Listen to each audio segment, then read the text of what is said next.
So what exactly is investing? In this video, we're going to talk about a couple different ways that you can invest. First off, we're going to define what investing is, and then perhaps most importantly, we're going to show why investing separates the rich from the poor. So let's get started. So what exactly is investing?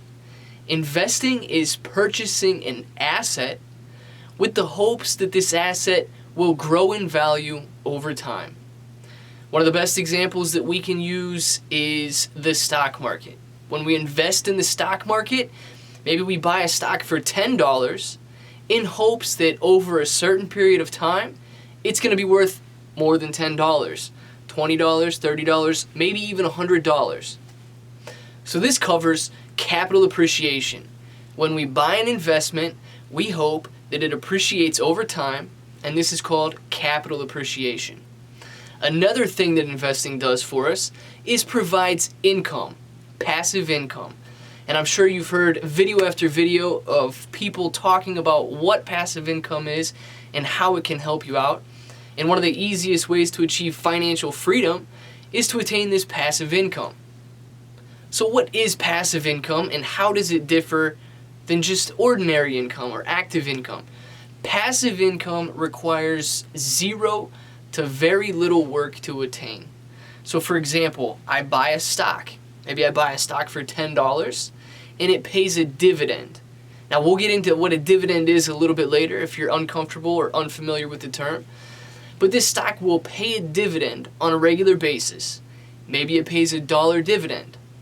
Now of course $1 doesn't seem like very much income, but this is only on a $10 stock. So, of course we're going to have more than $10 invested in our portfolio. So this dollar that we receive every specified time frame is going to be able to supplement our income. We did zero work for this. We don't have to wake up. We don't have to go to a job site to earn this money. This is generated from our investment, from the money that we put out to begin with. So in essence, our money is doing the work for us. We invest $10, and every specified time frame, we receive $1 back.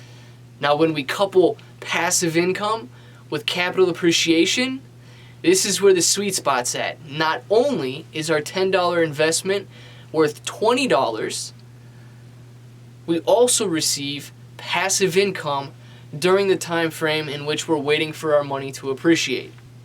So we have the best of both worlds. We're receiving passive income and capital appreciation. So let's take a look at a real-world example of capital appreciation versus passive income. Now my dad likes to invest in real estate. He loves rental properties. What these rental properties do for him is they generate passive income. Now yes, he has to maintain these properties and he has to do a little bit of work, but it's not a day-by-day activity. It's not something that he has to get up and leave the house and go do every day.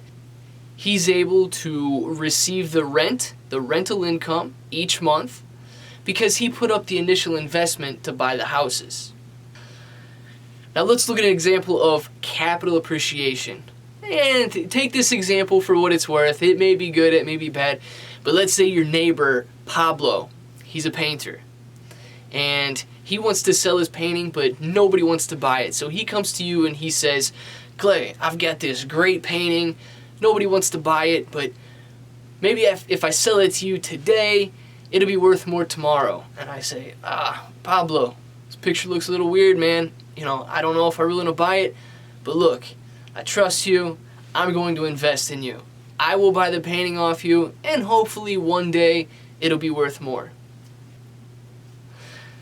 Just so it turns out, my neighbor was Pablo Picasso. Great investment, and now I'm a millionaire. So as I said at the beginning of this video, let's talk briefly on what one of the major differences is between the rich and the poor. The rich, perhaps they have the luxury of doing it, but the rich focus their money and focus their attention on investments, whereas the poor or the middle class focus more on consumables. Now what is a consumable? We've already defined asset. So let's talk about consumable real quick. A consumable is something that I go out and buy, that when I use it, I no longer have it. It no longer has value. So an example of this would be food, drinks, perhaps clothing. Something that when I buy and I use it, it loses its value. If I go out to McDonald's and I buy a burger, once I eat it, of course there's no value left in that. Whereas if I go and buy a McDonald's, of course there's value in that. That's an asset. It's going to generate income and it's not going to lose its value. So when we have the luxury of being able to put our money into investments and assets as opposed to consumables, it just snowballs and it creates a compounding effect that allows our money to grow. Because in essence, when we spend or consume very little of our money and we put it into assets, we never lose it. It's always there and it's always making more. Whereas if we have to spend the vast majority of our money on consumables, every time we earn a paycheck, we spend a paycheck. When we earn the next paycheck, it's almost like it's gone before we get it. And that's the major difference in what separates the rich from the poor. It's how you spend your money. Now, it doesn't matter if you make $100,000 a year, if you make $10,000 a year, or if you make $1 million a year. Look, I'll lay it out there right now. You can make $1 million a year, and if you go blow $1 million a year on consumables, you've got nothing left to show for it at the end of the year. If you make $10,000 or $100,000 a year, but you buy assets, something that's going to generate income and generate wealth over time, you'll always have something to show for it, and your wealth will continue to grow year in and year out. This is investing. So the next time you get a chunk of money, whether it's a paycheck or you're looking at your savings and you don't know what to do with it right now, focus on assets. Focus on investments. They're going to be around for the long term. We're talking about safe assets that you're not going to lose money on, and you're going to be able to watch your wealth grow instead of dwindle away. And now that we know the major difference between what the rich and the poor do with their money, I hope that you guys make the right decision, and that decision is to invest. So if this video isn't enough, please don't forget to watch the next video where we're going to talk about the difference between investing in the stock market and other investment vehicles such as real estate or education. And as always, guys, with content posted almost daily and us updating this series weekly, I hope that you guys stay tuned for the next video, that you never stop learning. And please, if you're not a part of the VV Nation already, don't forget to click that subscribe button, give this video a like, share it with your friends. And until next time, guys, hope you have a great day.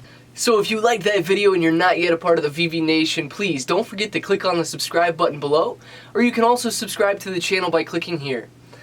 And if you want to skip around a little bit, or if you want to watch the next video in the series, please click the video right here.